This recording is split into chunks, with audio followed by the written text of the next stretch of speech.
le pouvoir d'achat, midi 7, je vous le disais. Début des hostilités lundi prochain avec l'arrivée dans l'hémicycle du projet du gouvernement. On va en parler parce que tout le monde y va de ses propositions et il faut les regarder, ces propositions. On va parler avec Sébastien Ley qui est avec nous par vidéo interposée. Bonjour Sébastien, chercheur associé à l'Institut Thomas More. L'Institut Thomas More qui fait des propositions aujourd'hui pour booster autant que possible le pouvoir d'achat.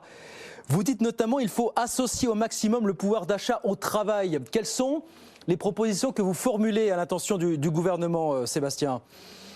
Bonjour Guillaume, en effet dans cette note qui est parue il y a quelques jours, d'abord on rappelle les véritables causes de l'inflation qui pour nous sont d'origine monétaire et on dit le traitement fait par le gouvernement c'est un pis-aller de court terme, c'est ce que j'appelle le traitement social ou la budgétisation de l'inflation, ça ne sera pas assez. Et on essaie de dégager d'autres pistes. Alors la première piste, vous l'avez dit, c'est le travail, c'est essayer de faire en sorte en période de crise du pouvoir d'achat, en période d'inflation, comme dans les années 70, faire en sorte que le travail paye vraiment pour les Français, parce qu'il y a des gisements importants. Je vais en citer quelques-uns. On sait qu'en réalité, beaucoup de cadres, par exemple, veulent travailler au-delà des 35 heures. C'est arriver à totalement, et ça allait beaucoup plus loin que la prime Macron, défiscaliser et désocialiser toutes les supplémentaires au-delà de 35 heures. C'est permettre le rachat des RTT aussi, en période de crise du pouvoir d'achat, en période d'inflation. Pour un certain nombre de Français, la priorité, ce n'est pas de prendre plus de vacances, mais c'est de faire en sorte qu'ils aient le maximum de pouvoir d'achat issu de leur travail. Donc, rachat des RTT, être plus audacieux aussi, par exemple, peut-être sur le travail dominical. Rappelez-vous, Emmanuel Macron avait tenté de faire ça au début du premier quinquennat. C'est peut-être le moment de s'y remettre. Et puis aussi sur l'écart entre le salaire net et le salaire brut, qui ampute le pouvoir d'achat des Français. Essayer de redonner des marges de manœuvre sur la baisse des charges. Alors, cette question-là du travail, c'est un pan de l'équation. Là où on est encore plus innovant aussi dans cette note, dans ce travail qui est sorti la semaine dernière, c'est qu'on dit finalement, il y a peut-être des moyens de redonner du pouvoir d'achat aux consommateurs. Est-ce qu'on vit dans une économie de libre concurrence dans tous les secteurs?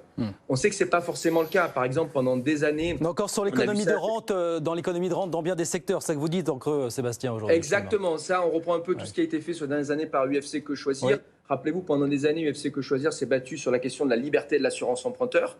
Et il y a tout un tas d'exemples comme ça. Bon, je prends...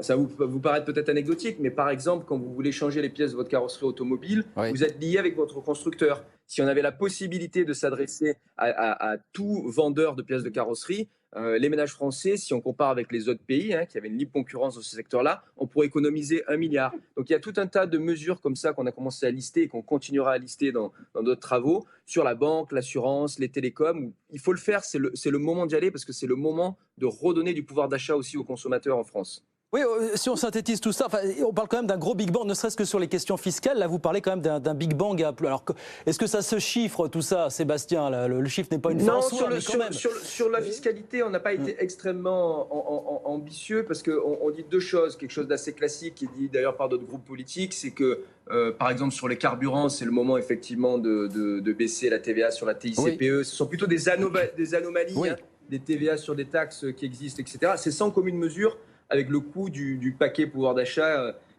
qui devrait passer au gouvernement dans les prochains jours. Parce que quand on fait quand même le total de toutes les mesures prises par le gouvernement, prime Macron, chèque énergie, etc., plus le nouveau paquet, on est quand même à 25 milliards d'euros par an.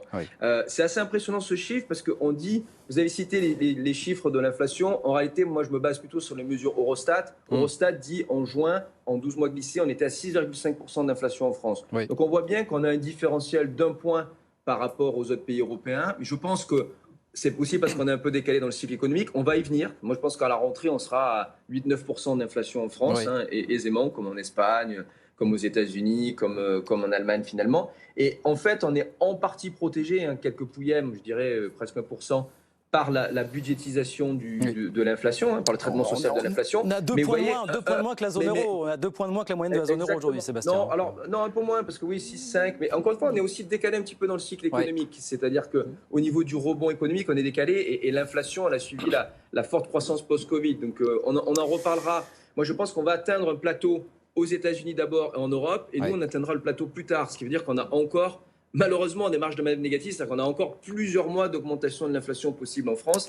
Et chez nous, ça ne se stabilisera probablement que vers la fin de l'année. Donc attention à ce chiffre-là, on ne peut pas s'en réjouir. Oui. De toute façon, le 1 point qu'on gagne, on le repère de l'autre côté parce que c'est du déficit qu'on fait, parce que ça nous coûte 25 milliards d'euros finalement pour traiter le pouvoir d'achat. Donc il n'y a pas d'argent magique, hein. Le coût est le même finalement. D'où ce débat, en tout cas le débat est là sur cette inflation galopante en attendant ces chiffres américains cet après-midi. Et donc ce débat qui va débuter dans l'hémicycle, ça s'annonce aussi exalté lundi prochain. Merci beaucoup Sébastien en tout cas, merci beaucoup d'avoir été avec nous. Sébastien Ley, chercheur associé à l'Institut Thomas More avec nous sur BFM Business.